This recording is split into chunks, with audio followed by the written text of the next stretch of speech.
12월 7일에 종목연구 2부는 NHN 한국사이버 결제부터 출발을 합니다. NHN 한국사이버 결제의 경우에 질문하신 분은 NHN 한국사이버 결제의 파동을 말씀하셨는데요. 참 어렵죠, 그죠? 어렵죠. 근데 뭐 대략적으로 봐서 작년 12월 달에 이게 지금 이게 바닥을 통상적으로 파동을 세려 그러면은 소위 바닥에서 출발점이 있어야 되거든요. 그죠?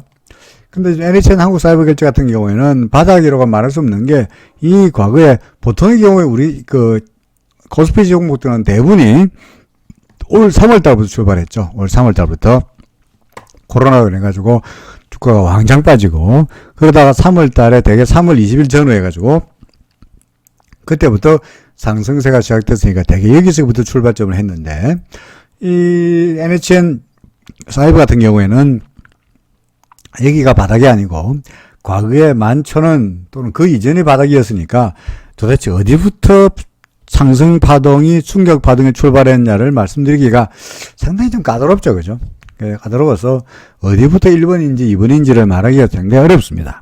그런데 다른 종목처럼 이 종목도 3월 달부터 출발해 가지고 여기서부터 상승 파동이 출발했다고 가정해 본다면 뭐 억지이긴 합니다만은 여기 1이고 2고 3이고 이렇게 4가 되고 여기가 5가 되면서 아마도 조정, ABC 조정 뭐 이라고 보는 것이 좀 더 타당해 보이지 않겠나 싶습니다. 근데 사실은 이 분석에는 다소간의 무리가 다릅니다. 왜요? 아까 이야기했듯이 이 과거에 이때 움직임에 대한 연구가 전혀 없잖아요. 그죠? 도대체 이게 1인지 2인지 크게 봐서 여기까지가 1이고 근데 여기까지가 2고 뭐 여기가 뭐 큰 3번 파동이라든지 뭔가 이런 식으로 사전에 연구가 있어야 여기를 바닥이라고 출발할 수 있겠는데 그런 것도 없이 그냥 단순하게 다른 종목들도 3월 달에부터 시작했으니까 이 종목도 1번이다 라고 말하기에는 좀 여러 가지로 무리가 따릅니다. 그래서 참 파동으로 말하기가 솔직히 말씀드려서 어렵습니다. 그리고 파동이 NHN 한국사이버 결제가 반드시 파동이 꼭 뭐 적용된다는 보장도 없고요. 다만 현재로 봐서는 현재 이 지금부터 75,000원부터 시작해가지고 나타나고 있는 파동은 하나, 둘, 셋, 넷, 다섯 이렇게 되고 있죠. 그러니까 이걸 충격 파동이 될 수는 없는 거고 이게 충격 파동이 될 수 없는 거고 따라서 이거는 A, B, C, D, E가 되는 그죠? 뭔가 트라이앵글의 가능성이 높아 보이고요. 따라서 지금이 뭐 조정이거나 조정 파동 다시 말해서 A, B, C, D, E가 되는 조정 파동이거나 아니면은 조정이 아니고 이게 여기까지가 4고 통상 트라이앵글에 4번 파도 되는 경우가 많으니까 4고 아니고 앞으로 5가 나왔다고 보거나 뭐 어떻게 됐든 간에 A, B, C, D의 조정이 지나고 나면은 새로운 5가 아니고 뭡니까? 새로운 1번 파동이 될 수 있는 거고요. 그죠? 새로운 1이 될 수 있는 거고요. 5가 아니고 1이 될 수 있는 거니까 지금이야 뭐 조정이 끝나고 나면 올라갈 가능성이 높다라고 보여지죠. 문제는 그 전제가 되려면 주가가 올라간다라고 이야기하려면 최소한 뭐부터 먼저 확보되어야 됩니까? 그렇죠. 주가가 구름 위로 올라가 줘야 새로운 상승세구나 라고 이야기할 수 있겠죠. 근데 지금은 이러면 종목은 구름 위로 올라가기는커녕 구름 밑에서 기준선 밑에서 왔다 갔다 답답한 모습을 보이고 있어가지고 조정이 끝났습니다. 이제 올라갈 겁니다. 라고 말할 수 있는 상황은 아니죠. 그죠? 그래서 그렇다고 이 종목을 팔아버릴까요? 라고 하기에는 아직까지 구름 안에 있는 상태이다 보니까 완벽하게 포기하고 하락세라고 말하기가 좀 어렵고요. 그럼 어찌 되느냐? 일단 두고 보는데 항상 예를 들어 보수적으로 본다면 방어적으로 본다면 어찌해야 됩니까? 기준선 밑 구름 밑으로 내려오거나 아니면은 구름 밑으로 내가 왔다 갔다 이렇게 억울하면은 전저점 얼마입니까? 65,100원, 요거 65,100원이죠. 그죠? 요게. 그래서 65,100원 밑으로 내려오면은, 아, 이거는 좀 더 밀리는구나, 라고 생각하여서 조정이 아직까지 안 끝났구나, 라고 생각하여서 여기서 물량을 줄이는 전략이 되지 않겠나 싶습니다. 상승 파동이라 그러면서 조정이 끝난다고 올라간다 그러면서 왜 팔라고 그러느냐. 확실치 않으니까요. 그럼 언제 사죠? 구름이 올라갈 때, 아니면 기준선이 올라갈 때, 여기서 매도하더라도, 설령 이 고점에서 여기서 매수하더라도, 추세가 상승세인 것으로 확인이 된다면, 비싸게 사더라도 걱정할 필요가 없죠. 왜? 올라간 것이 확실하니까.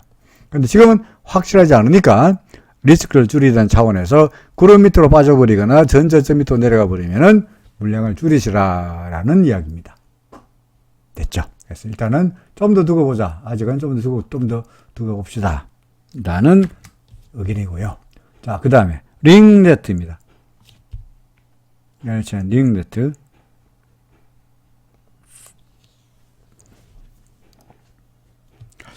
자, 링네트는 지금 어떻게 된 상태죠?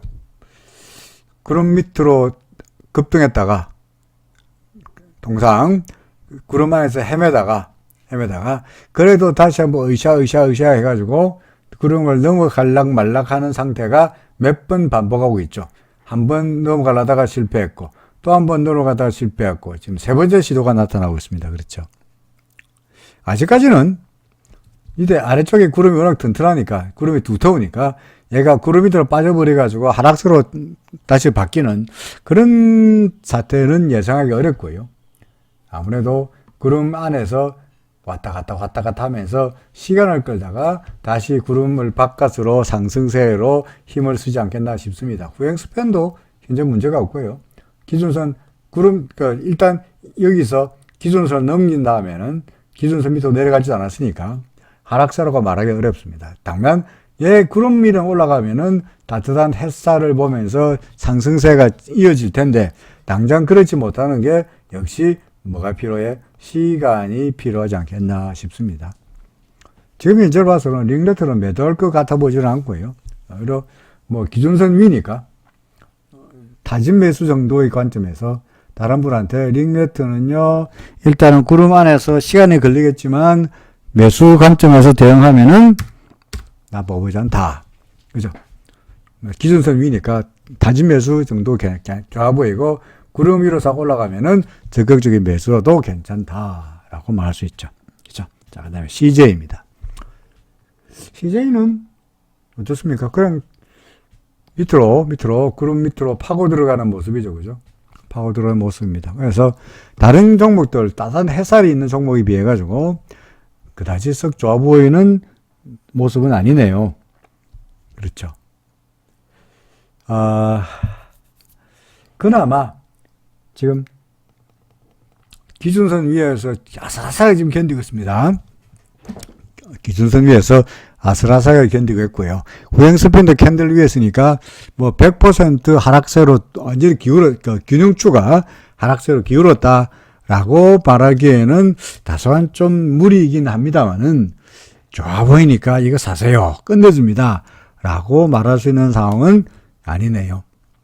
그래서 갖고 계시면은 그냥 그대로 갖고 계시면서 기준선 무너지지 않으면은 구름 안으로 들어가면서 시간이 걸리겠지만 결국은 왔다 갔다 하다가 구름 밖으로 나가지 않겠습니까? 라고는 되겠으나 다른 분들한테 이 CJ 종목 좋으니까 사세요라고 할 수 있는 상황은 아니고 현재로 봐서는 그냥 보고 있으면서 구름 안으로 들어가서 구름 밖으로 나갈 때까지 상승세가 재개되기 전까지는 상당히 좀 답답한 흐름이 이어질 걸로 예상이 된다. 이렇게 판단이 됩니다. 그렇죠. 자, 그 다음에 LS 일렉트릭입니다. 샀는데 매수했는데 매수한 다음에 조금 손해가 났는데 갖고 있으면은 되겠지요 라고 하셨는데요. 글쎄요. 이거 왜 샀을까? 왜 샀을까요? 기준선 위니까 타진 매수 정도라도 했을지 모르겠습니다만은 지금으로 봐서는 결과적으로 어땠습니까? 기준선 밑으로 내려버렸죠. 그죠? 그래서 만약에 여기서 사셨다면 일단은 저는 구름 밑 기준선 밑으로 내렸으니까 다시 어찌해야 되느냐? 다시 매도 쪽으로 대응하는 것이 좋지 않겠나 싶습니다. 그리고 뭐 기준선이니까 타진 매수했다면야 뭐 굳이 오케이 반대하지 않습니다만은 이런 종목은 기준선 위일지라도 뭐가 문제입니까? 얘가 상승하려면 이 구름을 넘어서야 되는데 이게 만만치 않잖아요. 그죠? 우리가 그냥 눈으로 보더라도 지금 여기서부터 시작해서 이걸 넘어서야만이 상승세라고 말할 수 있는데 이 구름이 너무나 두텁지 않습니까? 그렇죠. 그러니까 여기서 매수했다가 이렇게 되기를 기대하기에는 너무나 답답해 보이는데 설령 내일이라도 오를지라도 구름 안에서 왔다 갔다 하는 허구한 날 세월을 생각해 본다면 정말 생각만 해도 갑갑한데요. 그렇죠? 그래서 저는 LS 일렉트릭은 매수하고 소량의 손해가 나고 있다고 하신다면 빨리 팔고 다른 종목으로 방향을 옮기시는 것이 어떨까 싶습니다. 다른 종목으로. 구름 밑에 있는 종목은 웬만하면은 쳐다보지 않는 것이 상책이다는 이야기죠. 그러니까. 저는 매도 의견입니다. 제일약품입니다. 아이고, 낙서를 지워봐야 되겠네요. 제일약품. 급등한 종목들이 되게 급등했다가, 구름이 얇은 종목들, 아까 뭐 있더라, 링레트 같은 경우에 보시면은, 그죠? 급등했다가, 바로 이게 보여주는 거예요. 급등했다가, 구름이 얇죠, 그죠? 어떻게 합니까? 결국은 구름 밑으로 내려가면서, 얇은 구름을 뚫고 밑으로 내려가면서 한동안 헤매는 경향이 있습니다. 한동안 헤매는. 그래서 지금 제일약품 같은 경우에도 급등했다가 지금 빠지고 있는데 다시 기준선 밑으로 내려왔는데 구름은 얇죠. 그럼 어떻게 될 것 같습니까? 그 링레트 예를 보더라도 이렇게 되면서 밑에서 한동안 헤매다가 올라갈 때 올라가더라도 아무래도 여기까지의 허구한 장구한 세월을 다소간 좀 지루한 조정 내지는 하락 장상이 있지 않겠나 싶습니다. RSI도 여기서 매도 신호가 나타났고요. 그래서 뭐 다시 주가가 올라가가지고 기준선 위로 올라간다면야 뭐 구름이 아니고 올라간다면야 아주 좋은 시나리오가 되긴 하겠습니다만은 현재 기준선 밑으로 내려간 상태이고요. 그죠? 그래서 좀 더 밀리면 현재 RSI로 봐서는 아무래도 아래쪽으로 갈 가능성이 높거든요. 그래서 밀리면 이게 구름이 얇으니까 금방 구름이 또 내려가면서 아예 하락세로 기울어질 확률이 높아 보입니다. 그래서 제일약품은 92,000원에 사셨는데 손절할까요 하셨는데 저는 손절하겠다는 질문에 대해서는 뭐라고 말씀드립니까? 예스! 반대하지 않습니다. 본인이 그 종목을 제일 잘 알죠. 그죠? 다른 사람이 뭐라 하더라도 여러 가지 심사숙고해가지고 샀을 텐데, 본인이 스스로 이거 손질해야 되지 않겠나라고 생각하신다면 저한테 여쭤보지 말고 당장 일단 지르세요. 이제 손질부터 해놓고 생각하는 게 좋습니다. 제가 그래도 다른 분들보다는 그래도 여러분들보다는 그 경험이 좀 많다고 생각하는데, 제 경험에 따르면 손절해가지고 잘 된 경우가 훨씬 많습니다. 근데 우리는 뭐만 기억납니까? 괜히 손절했는데 내가 팔고 나니까 오르더라. 그것만 기억이 남죠. 실제로 그런 경우는 10번 중에 한두 번밖에 아니고요.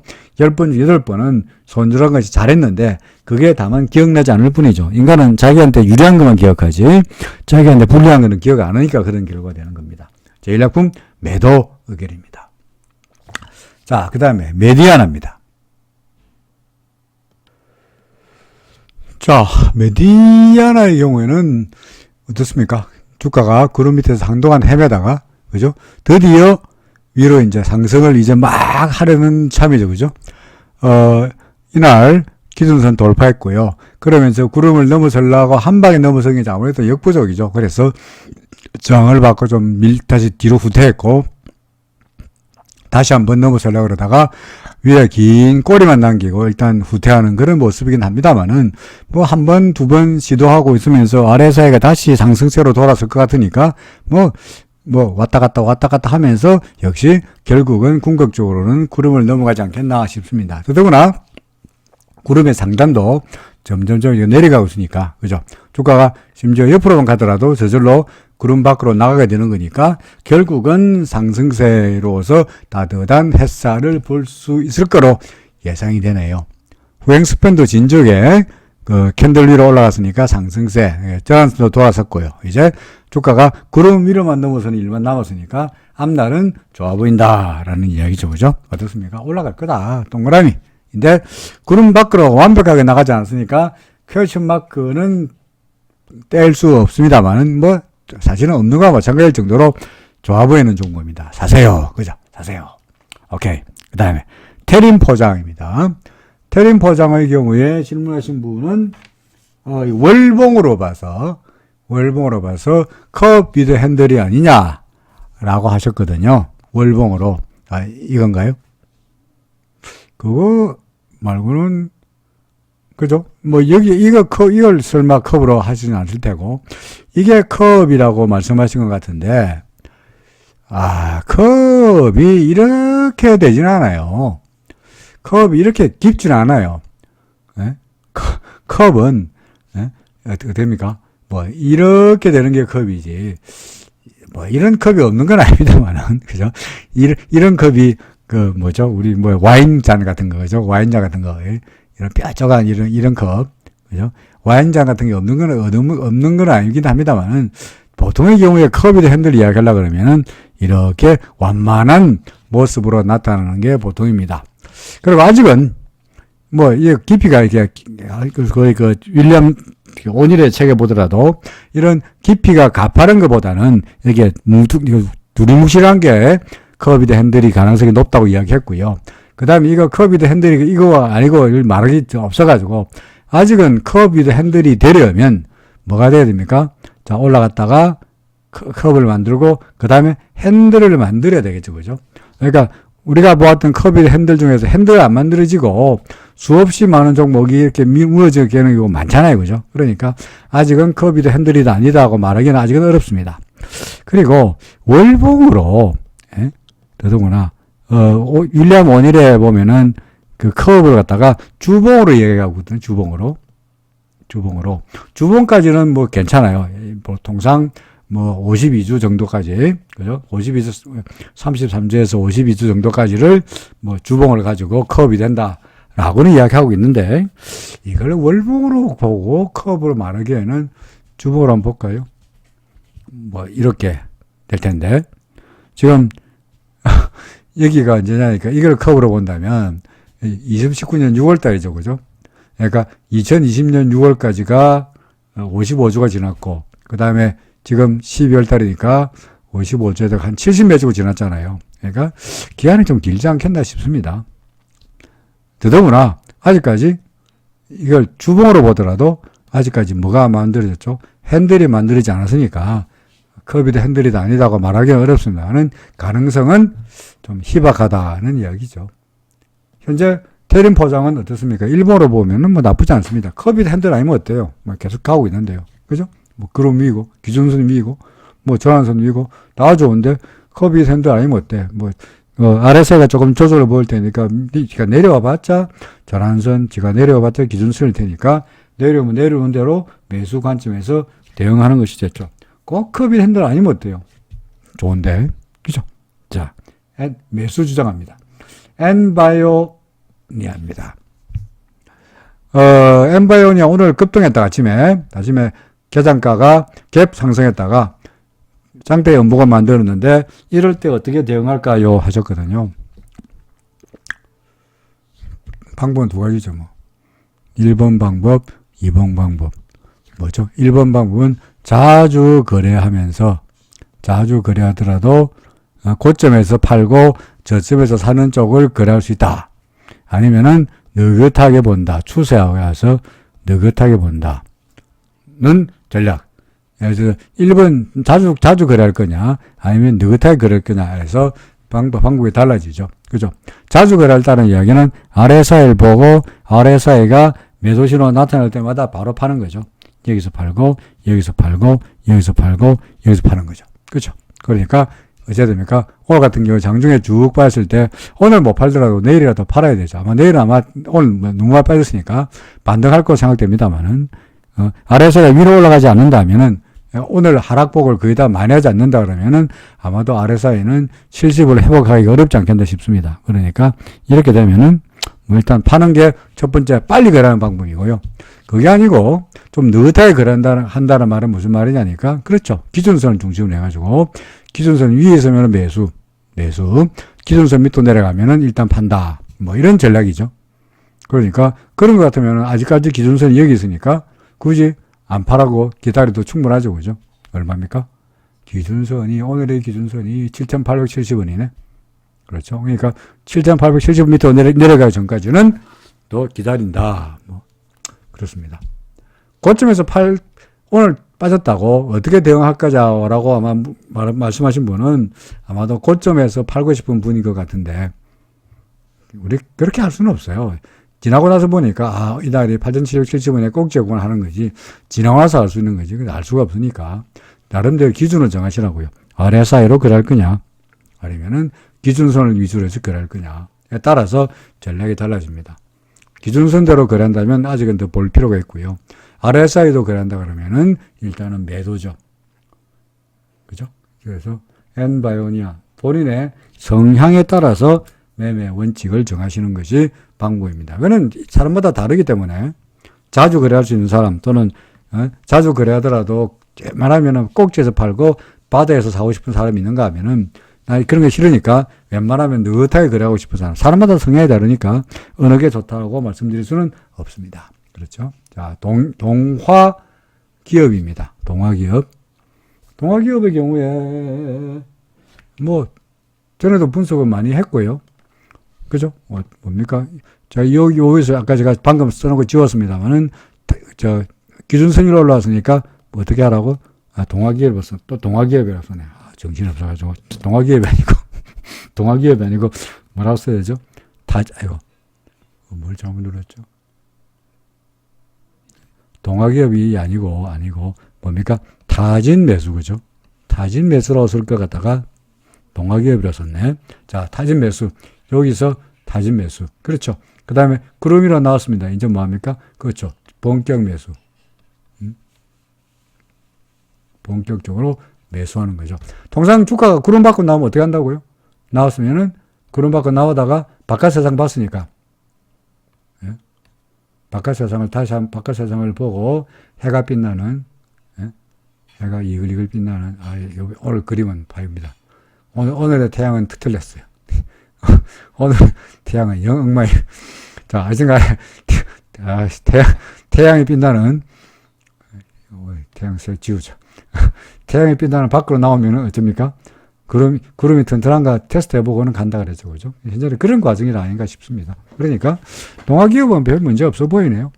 좀 더 밀리면, 뭐, 구름 안으로 들어가더라도 기준선 근처가 올 수 있을 것 같은데, 후행 스팬을 보더라도 이 근처에서 지지가 예상되니까, 구름 밑으로 내려갈 가능성은 별로 없어 보이네요. 그죠? 그러니까, 지금은 뭐, 조정을 보일 텐데, RSI도 그렇고, 조정을 보일 텐데, 뭐, 기다리면 다시, 내가 조정을 보이고 다시 위로 올라갈 걸로 예상이 된다. 그런 이야기죠. 그죠? 그래서 다시 이렇게 될 걸로 예상을 합니다. 그래서 따라서 동화기업의 경우에는 어쩝니까? 구름이고 그 다음에 뭐 모든 것이 다 해피한데 전략은 굳이 팔 것도 아니고 그죠? 매수죠. 사야 되겠죠. 그죠? 그죠? 그 다음에 시너지 이노베이션입니다.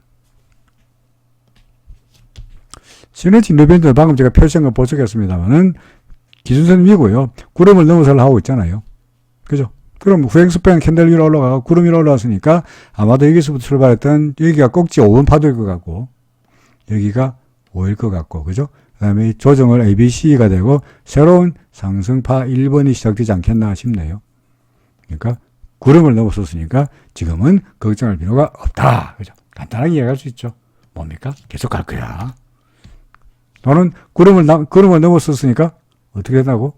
넘어섰다가 지지받고 가든지 뭐 이렇게 되는 그런 시나리오가 그려지죠. 자, 동그라미 프로텍입니다. 프로텍도 똑같죠. 그죠? 똑같죠. 구름 밖으로 나갔으니까 구름이 튼튼한가 안 튼튼한가 테스트 해봅니다. 다만 이 종목은 시너지 이노베이션은 그래도 구름이 조금 있고 그죠? 동화기업도 그래도 구름이 좀 있는데 이만큼 구름 있잖아요. 좀 두텁잖아. 그런데 프로텍은 보다시피 구름이 얇습니다. 얇다는 이야기는 지지력이 있어서, 예? 구름이 버티는 지지력에는 다소간 어떻다고요? 한계가 있지 않겠나 하는 우려감이 있습니다. 자, 이럴 때 그러면 구름이 얇으면 다 안 좋은 종목이냐? 그렇지 않습니다. 자, 지지력에 퀘스천 마크가 있는데 이 지지력이 퀘스천 마크가 있는 의문시대는 이 구름을 얘가 뚫지 못하고 올라가면, 반등하면 이때는 급등하는 경우가 많아요. 무슨 말이냐? 지지력이 취약하다는 이야기니까 이거는 쪼크가 조금만 밀면 금방 쭉 밀릴 그 가능성이 높은데 이런 지지력이 취약한 지지선도 뚫지 못한다는 이야기는 그만큼 매도 세력이 강하다는 이야기예요? 약하다는 이야기예요? 매도 세력이 약하다는 이야기죠. 그죠? 강하지 못하니까 이런 얇은 구름대도 뚫지 못하는 거죠. 그러면 어떻게 됩니까? 당연히 급등하게 되겠습니다. 반면에, 그거는 못 뚫으면 그렇다는 이야기고, 만약에 어떻게 될 것 같습니까? 구름이 얇으니까 그만큼 뚫을 가능성이 훨씬 높죠. 그죠? 훨씬 높습니다. 구름을 뚫을 가능성이 훨씬 높은데, 만약에 구름을 뚫지 못한다면 급등한다는 이야기죠. 지금 여기 보이십니까? 이쪽에 보시면은, 얘가 구름으로 나왔다가 구름이 어떤가 테스트 해보는데, 여기도 상대적으로 구름이 얇잖아요. 그죠? 이런 얇은 구름, 이보다는 훨씬 얇잖아요. 근데 이 구름을 다시 넘어서다가 못 뚫었잖아요, 여기서.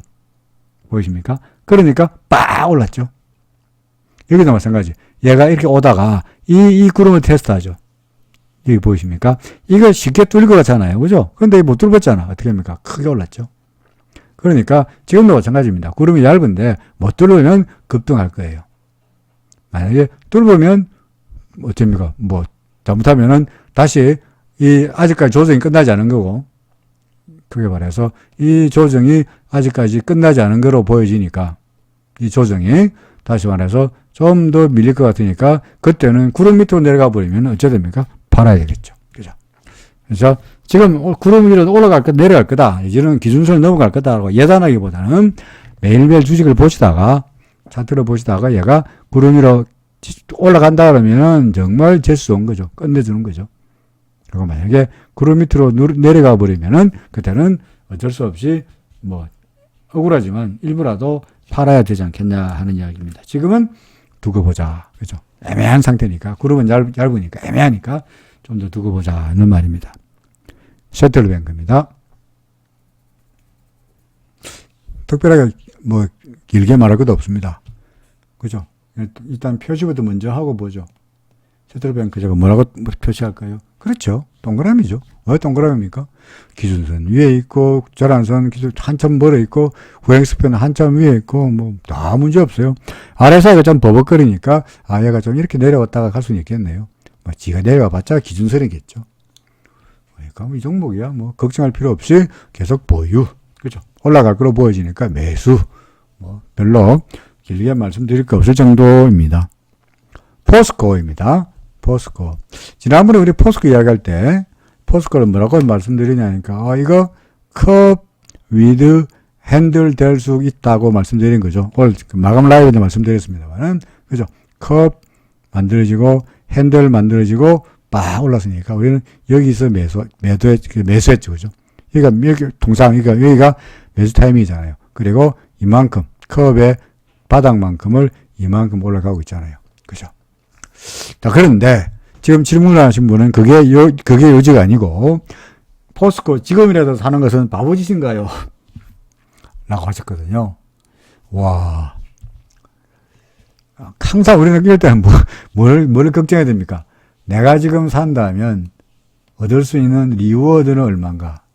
그죠? 내가 이거 해가지고 얼마나 먹을 수 있나? 반면에 내가 샀다가 잘못해가지고 주가가 빠질 때의 리스크는 얼마인가? 리스크와 리워드를 항상 고려해야 되겠죠. 그죠? 이럴 때는, 여기서는, 구름 바로 싹 넘었을 때 사는 것은, 여기서 싹 사는 것은, 뭘 잘못 눌렀죠? 그렇지. 이 구름 위로 싹 넘어서 사는 것은, 지가 빠져봤자 밑으로 내려오면 손절하면 되니까, 이때는 리스크가 크지 않죠. 그죠? 그죠?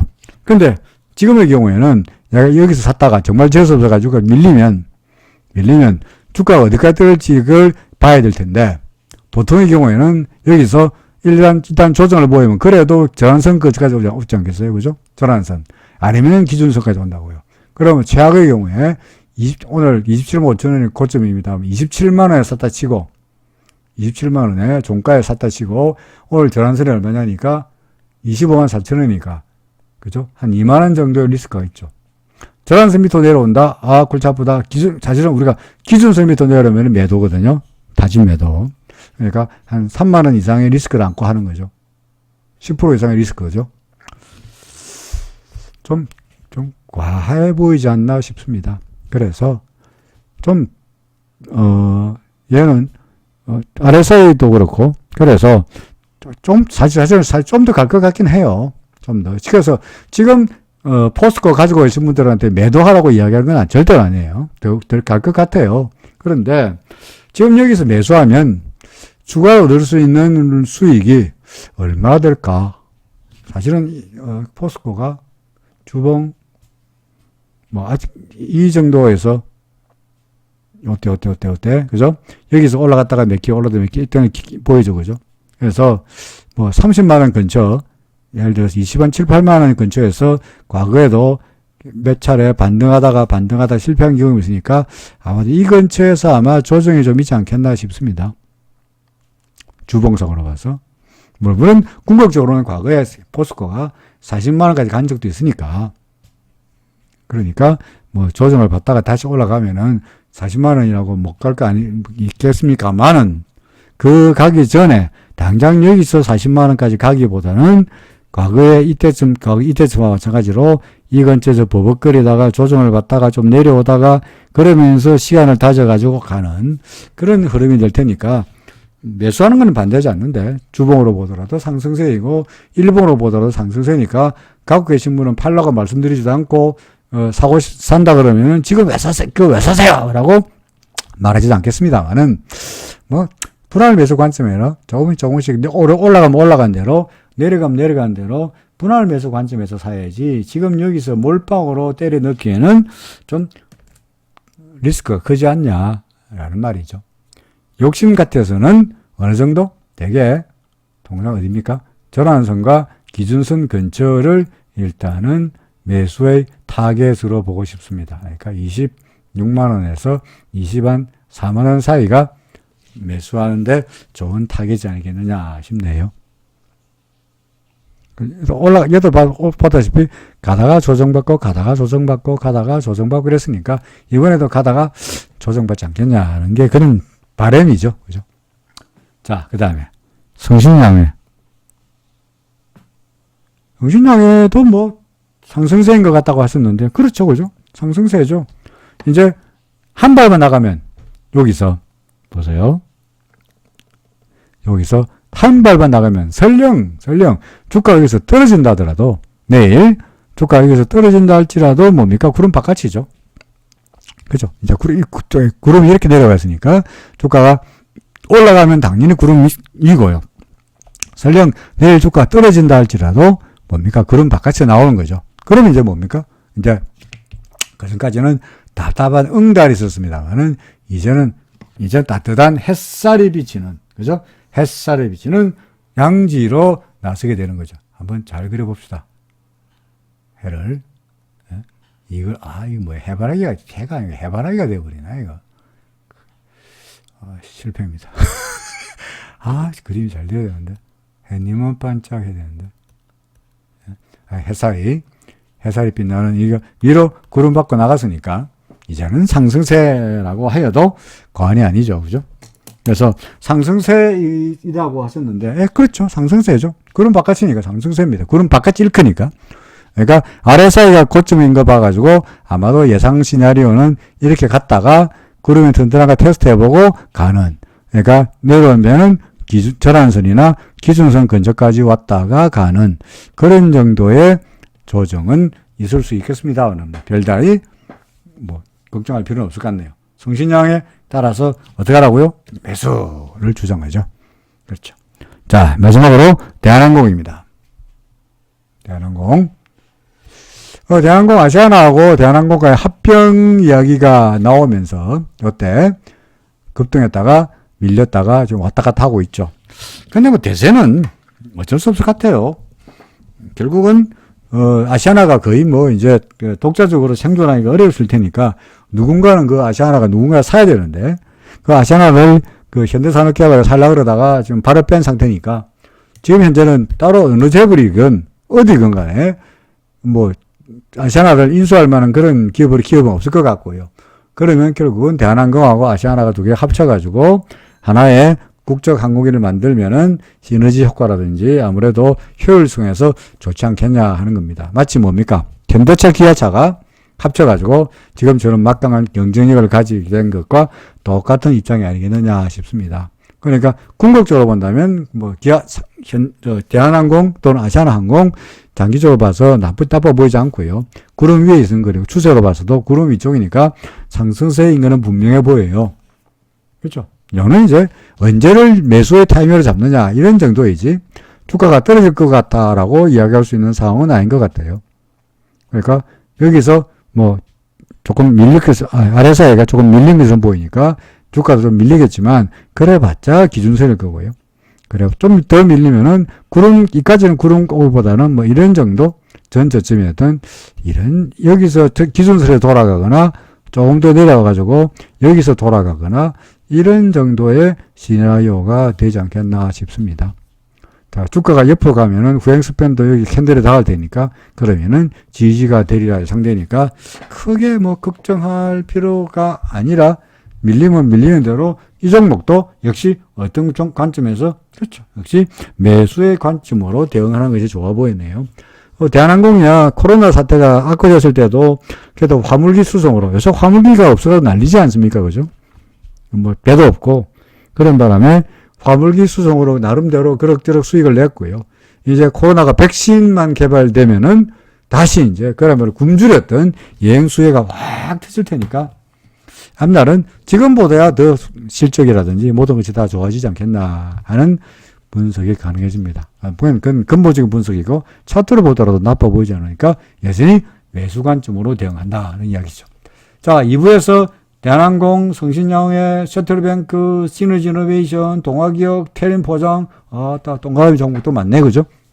다음 뭡니까? 구름 위로 있는 종목들은 괜찮아 보이는데, 이렇게 CJ처럼 구름 밑으로 파고 있는 종목은 굳이 사가지고 답답한 흐름을 이어가는 것이 추가로 이런 종목을 여러분들 사라고 말씀할 수는 없는 거죠, 그죠?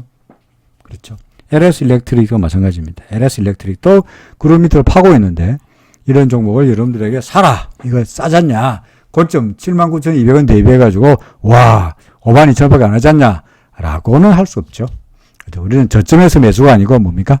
추세를 확인하고 그때 가서 상승세일 때 매수하는 것이 안전하다는 주장이었습니다. 자, 오늘은 대한항공까지 30개 종목의 분석을 끝으로 종목 분석을 끝냅니다. 내일 다시 뵙겠습니다. 고맙습니다.